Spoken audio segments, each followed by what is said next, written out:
चमचमीत आणि झणझणीत अशी ही छोल्याची भाजी खूपच छान बनली गेलेली आहे। माझ्या मुलग्याने तर ही छोल्याची भाजी खूपच आवडीने खाल्लेली आहे। चला तर मग रेसिपीला सुरुवात करूया। रामकृष्ण हरी मंडळी, आता सर्वात प्रथम आपण छोले भिजवून घेणार आहोत।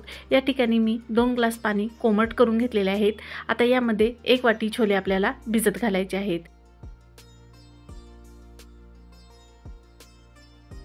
2 तास झालेले आहेत। छोले आता भिजले गेलेले आहेत। आता कुकरच्या भांड्यामध्ये आपण हे छोले काढून घेणार आहोत।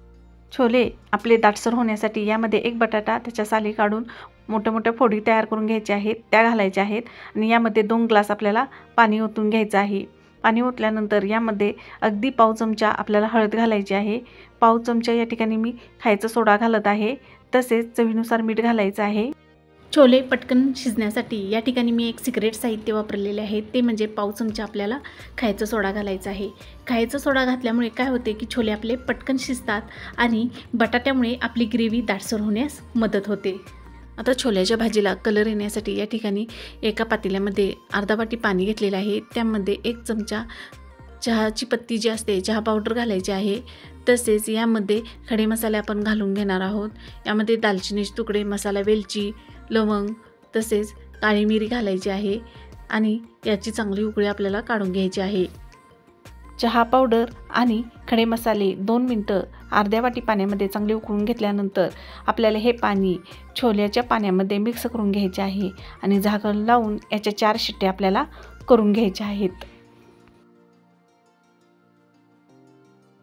4 शिट्ट्या झालेल्या आहेत। कुकरही थंड करून घेतला।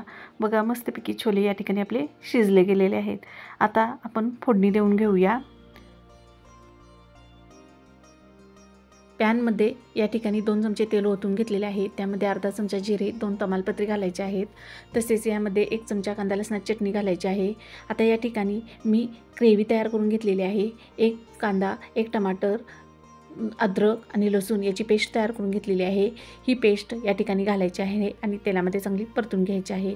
आता या ठिकाणी 1 चमचा धनेपूड घालायची आहे, तीही तेलामध्ये चांगली परतून घ्यायची आहे। मस्तपैकी मसाला आता भाजला गेलेला आहे। शिजवून घेतलेले छोले घालून घेणार आहोत। आता बटाटा या ठिकाणी मी साईडला काढून घेतलेला बटाटा आपल्याला या ठिकाणी हातानेच कुस्करून घालायचा आहे। कुस्करून घातल्यानंतर बटाटा यामध्ये चवीनुसार मीठ घालायचं आहे आणि या ठिकाणी झाकण ठेवून याला 4 ते 5 मिनिटं चांगले शिजवून घ्यायचे आहे। छोल्याची भाजीची चव वाढवण्यासाठी या ठिकाणी मी 1 चमचा कस्तुरी मेथी घातलेली आहे। कस्तुरी मेथीमुळे आपली ही भाजी खूपच खायला छान लागते आणि यामध्ये थोडीशी कोथिंबीर घालायची आहे। आणखीन 2 मिनिटं ही भाजी आपण शिजवून घेणार आहोत। 2 मिनिटं झालेले आहेत। ही भाजी आता आपली खायसाठी तयार झालेली आहे। बघा किती मस्तपैकी आपली ही छोल्याची भाजी पटकन तयार होते। आशा करते आजची ही माझी रेसिपी तुम्हाला नक्की आवडली असेल तर लाईक करा, शेअर करा, सबस्क्राईब करायला विसरू नका। परत भेटूया नवीन रेसिपी बरोबर। तोपर्यंत रामकृष्ण हरी। धन्यवाद।